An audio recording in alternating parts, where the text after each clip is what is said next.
Bismillahirrohmanirrohim. Assalamualaikum warahmatullahi wabarakatuh. Baiklah, kami dari kelompok 3 akan membahas materi kami mengenai struktur dan standar kompetensi lulusan madrasah. Saya Hudatul Hanani dengan NIM 2119070 akan membacakan materi pertama mengenai gambaran umum standar kompetensi lulusan mata pelajaran tingkat MTS atau MA. Standar kompetensi lulusan adalah kriteria mengenai kualifikasi kemampuan lulusan yang mencakup sikap pengetahuan dan keterampilan. Standar kompetensi lulusan dalam kurikulum 2013 diatur dalam Permendikbud nomor 54 tahun 2013, digunakan sebagai acuan utama pengembangan standar isi, proses, standar penilaian pendidikan, standar pendidik dan tenaga pendidikan, standar sarana dan prasarana, standar pengelolaan, dan standar pembiayaan. Standar kompetensi lulusan terdiri atas kriteria kualifikasi kemampuan peserta didik yang diharapkan dapat dicapai setelah menyelesaikan hasil pelajaran di satuan pendidikan pada jenjang pendidikan dasar dan menengah. Kemudian ada contohnya, yaitu yang pertama mengenai sikap, yaitu memiliki perilaku yang mencerminkan sikap orang beriman. Kemudian dalam hal pengetahuan, memiliki pengetahuan faktual, konseptual, dan prosedural. Kemudian yang terakhir yaitu mengenai keterampilan, yaitu memiliki kemampuan fikir dan tindak efektif dan juga kreatif. Mungkin sekian dari saya, selanjutnya akan disampaikan oleh rekan saya. Bismillahirrahmanirrahim. Assalamualaikum warahmatullahi wabarakatuh. Baiklah, saya Muhammad Hafif dengan NIM 2119079 akan melanjutkan pembahasan dari rekan saya sebelumnya, yaitu masuk ke dalam poin B, kompetensi inti atau KI, kurikulum 2013 tingkat MTS atau MA. Kompetensi inti pada K13 merupakan tingkat kemampuan untuk mencapai standar kompetensi lulusan yang harus dimiliki peserta didik pada setiap tingkat kelas. Pada ayat 1 dijelaskan bahwa kompetensi terdiri dari kompetensi sikap spiritual, sikap sosial, pengetahuan, dan keterampilan. Kompetensi inti bukan hanya untuk diajarkan, melainkan untuk dibentuk melalui pembelajaran berbagai kompetensi dasar dari sejumlah mata pelajaran yang relevan. Contoh KI Akidah Akhlak kelas 7 semester ganjil MTS. Yang pertama itu ada kompetensi inti atau sikap ritual. Poinnya, menghargai dan menghayati ajaran agama yang dianutnya. Kompetensi 2 atau sikap sosial, menunjukkan perilaku jujur, disiplin, bertanggung jawab, peduli, dan toleransi, serta gotong royong.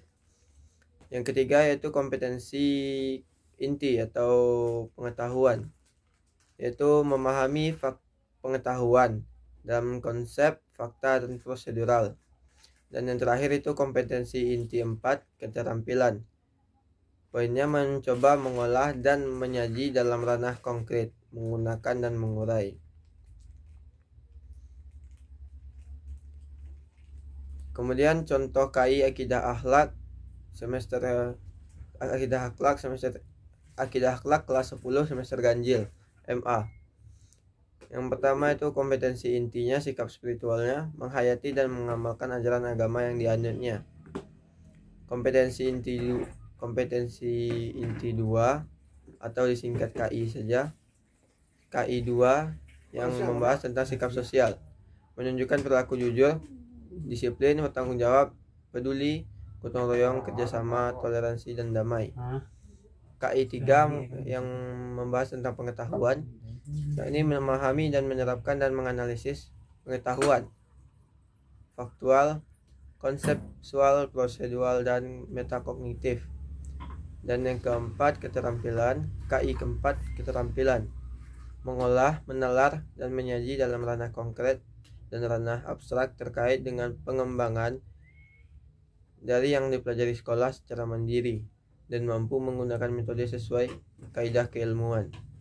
Baik, hanya sekian yang dapat saya sampaikan. Lebih dan kurang saya mohon maaf. Selanjutnya akan dilanjutkan oleh rekan saya. Kepada rekan saya dipersilakan. Assalamualaikum warahmatullahi wabarakatuh. Perkenalkan, nama saya Putri Matia dengan NIM 211973. Saya di sini akan membahas tentang poin yang C, kompetensi dasar kurikulum 2013 di MTS atau MA. Kompetensi dasar pada K13 berisi kemampuan dan materi pembelajaran untuk satuan mata pelajaran pada masing-masing satuan pendidikan yang mengacu pada kompetensi inti.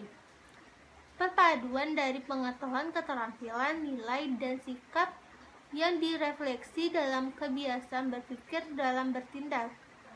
Sedangkan KD merupakan kemampuan minimal yang harus dicapai peserta didik dalam penguasaan mata pelajaran. Hanya itu yang bisa saya sampaikan. Apabila ada salah kata, saya mohon maaf. Wassalamualaikum warahmatullahi wabarakatuh. Assalamualaikum warahmatullahi wabarakatuh. Saya Arisa Mesyarah, NIM 2119054, akan melanjutkan penyampaian materi dari rekan saya sebelumnya. Yang selanjutnya yaitu perbedaan SKL, KI, KD, dan indikator pada kurikulum 2013. Yang pertama yaitu standar kompetensi lulusan atau SKL, merupakan kriteria mengenai kualifikasi kemampuan lulusan yang mencakup sikap, pengetahuan, dan juga keterampilan. SKL diwujudkan dan dijabarkan melalui berbagai kompetensi untuk setiap mata pelajaran atau kelompok mata pelajaran. Dari hasil kualifikasi kompetensi tersebut, maka akan digunakan sebagai pedoman penilaian dalam penentuan kelulusan peserta didik dari satuan pendidikan atau sekolah. Yang kedua yaitu kompetensi inti atau KI merupakan kompetensi penilaian yang akan dapat mewujudkan isi dari SKL. KI berfungsi sebagai unsur pengorganisasian kompetensi dasar. Kompetensi inti dirancang dalam 4 kelompok yang saling terkait. Kompetensi sikap yang mencakup sikap spiritual, sosial, kompetensi pengetahuan untuk mencapai insan yang berilmu, kompetensi keterampilan untuk mencapai insan yang cakap dan kreatif. Selanjutnya yaitu kompetensi dasar atau KD, dirumuskan untuk mencapai kompetensi inti. Rumusan kompetensi dasar dikembangkan dengan memperhatikan karakteristik dan kemampuan peserta didik. KD merupakan kompetensi setiap mata pelajaran untuk setiap kelas yang diturunkan dari kompetensi inti yang harus dikuasai oleh peserta didik. Kompetensi tersebut dikembangkan dengan memperhatikan peserta didik, kemampuan awal, serta ciri dari suatu mata pelajaran awal. Dan yang terakhir yaitu indikator, merupakan penanda pencapaian kompetensi dasar yang ditandai oleh perubahan perilaku yang dapat diukur yang mencakup sikap, pengetahuan, dan juga keterampilan. Baiklah, sekian penyampaian materi dari kelompok kami. Assalamualaikum warahmatullahi wabarakatuh.